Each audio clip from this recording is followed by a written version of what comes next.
Hello and welcome back to my channel. This is Amanda with Stampin' in the Pines. I am, just to give a little more of an introduction to myself, so I am located here in Heber Overgaard, Arizona, or northern Arizona. I'm amongst the very tall ponderosa pine trees, hence why I named my channel Stampin' in the Pines, so in case you're wondering. But this is a first of a series to my introduction to card making.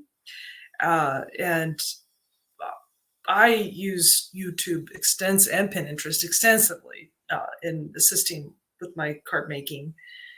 And I really wish someone actually would have done this when I first started, just introducing you to the very basics of card making instead of just jumping right into making a full-scale card using designs. And although I still very much appreciate those videos, like I said, when I was first starting out, really wish someone would have had just an intro series. And I know a number of people do now, but I thought it'd be great to do that, to just get my feet wet, on making videos, since I'm obviously still very new to that. And also, like I said, I just think it can be helpful. So I have some Stampin' Up! Cardstock here. Sorry. And I'm going to go briefly over what different card sizes are, how to use the trimmer, how to measure to create the card bases, and all that fun stuff. So I'm going to pause the video and change my camera angle so you can see what I'm doing. Okay, so this is a Stampin' Up! Trimmer score. I'll just point out some of the things I absolutely love about this. So it's compact. It's pretty thin, unlike a lot of other trimmers I've used. And it has an arm that folds out. If I can do this here, to give you bigger measurements. And it has both metric and imperial measurements on both the top and the bottom end. Sorry, that's my camera's getting cut off there. And it trims and scores, which is also hard to find with a lot of trimmers. So today I'm going to show you just very basic how to make the standard card maker's card base. The two most popular sizes, I would say, the first one that I'm going to show you is called an A2. And that is a card. Let me grab one real quick.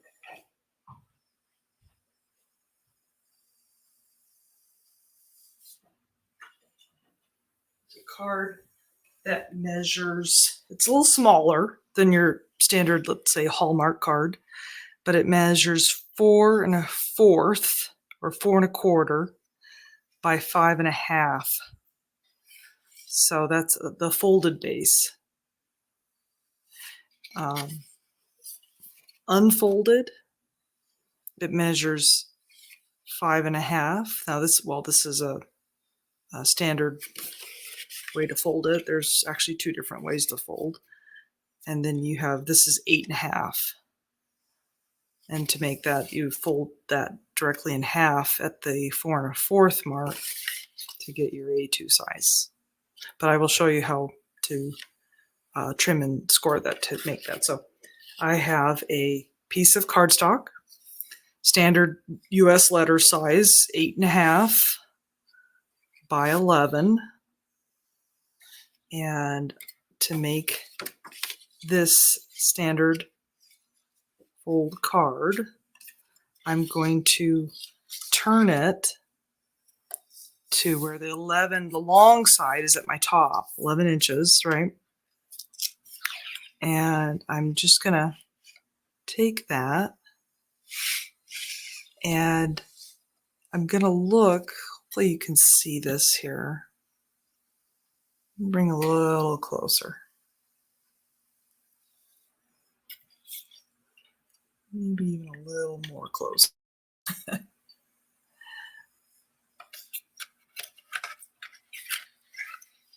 So I'm going to take this 11-inch side and I'm going to cut it exactly in half at 5.5. And I'm going to use the trimming blade, that's the darker one, and just gently pull it down. Don't have to press real hard. And now I have 2 pieces of paper. So I can actually make 2 A2 card sizes with these. So one standard US letter cardstock size. And the color is, by the way, is Melon Mambo, in case you're wondering. So with the one piece, I'm going to turn it again to its long side, and that's at 8.5 inches. So the short side, 5.5, and now our long side is 8.5. And I'm going to cut that in, not cut it, but move it to the 4 1/4 line. So there's 4. Here's 4 1/4. Because 4 1/4, trust me, I am not an expert at measuring. It's not my strength. But 4 1/4 is half of 8.5. To take your calculator. So wondering why we're doing that. And we're going to take our lighter gray. This is our scoring blade, and we're going to run that down. And you need to press real hard. I didn't have it all the way there. There. And there you have so scoring just creates that little indentation, basically. And that's just to help you with folding your card in half. And there's your A2 card size. Or base, sorry. And that is, this is portrait, they call it. Or it's like the long side is going vertically instead of horizontally. So now you have, if you just turn it to the side, now you have a landscape card. So where your long side now is going horizontally. The other way to make an A2 card, there's only 2 ways actually to cut for one, is I'm going to take a new piece of cardstock. And this is Starry Sky, by the way, the color. And instead of going long ways, I'm going to go the short side, so 8.5, and I'm going to cut it at 4.5. So again, that's half of 8.5. Instead, we're going to cut it in half, basically. Take your dark trimmer, cut it in half. And again, you got 2 card bases, right? And now you've got, this is 11 inches here by 4 1/4. 2 pieces, 2 card bases. And I'm going to score this 11-inch side. I'm going to turn it to the long side. I'm going to score it at 5.5. The lighter gray one.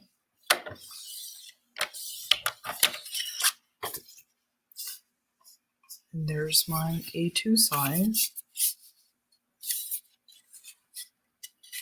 So instead of having the folding scoring on the long side, we have it on the short side with this type. And it'll prop up kind of like that.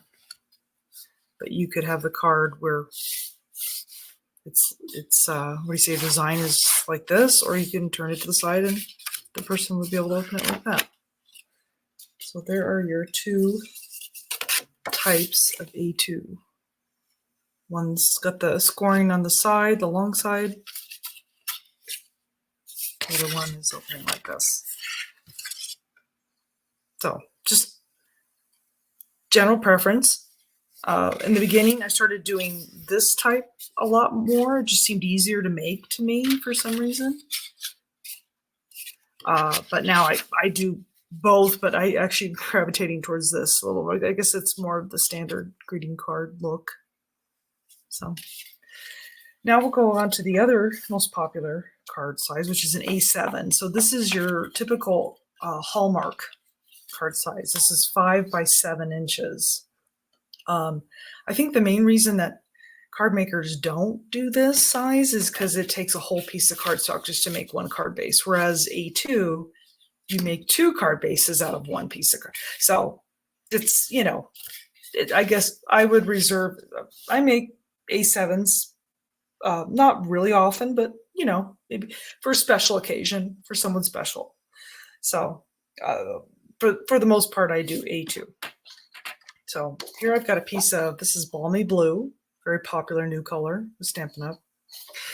And there's only one way you can cut an 8.5 by 11 piece of cardstock to make an A7. It's because it is a larger card, so you're kind of limited on what you can do.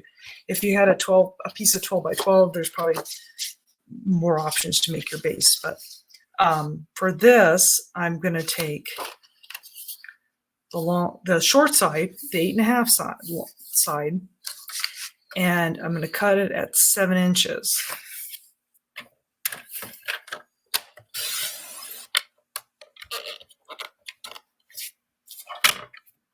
Okay, and that leaves you with a little piece of scrap to, well, keep it, and you can do all sorts of things with it. You could die cut little pieces or make sentiment strips, whatever. We'll get into that in another video.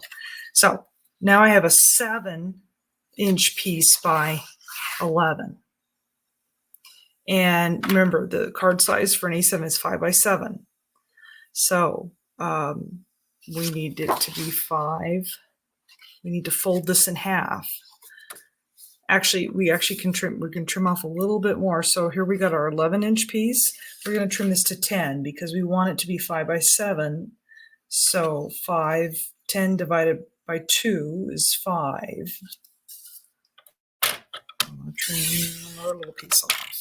So you can see why, I mean, this whole piece is just going to make one card base.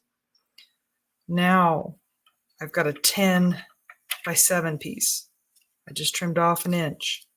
I'm going to score this at 5 to give me the 5 by 7 base. And I don't mean to be, if I seem kind of slow, or I just want to, you know, for newbies, just want to be sure. You're getting the point. So I've scored this in half. Now I'm going to fold it. I have a 5 by 7 card. And that's your standard Hallmark. I call it Hallmark. You know, when you go to Target or Hallmark to buy a greeting card, this is the size typically you buy. 5 by 7, or it's called an A7. I will include a link in the description of this video that shows you the different. There are a few other sizes that are very popular that I'll include with the guide. So a free guide for you. And please like, comment, or subscribe to this video. Really appreciate you watching. Thank you.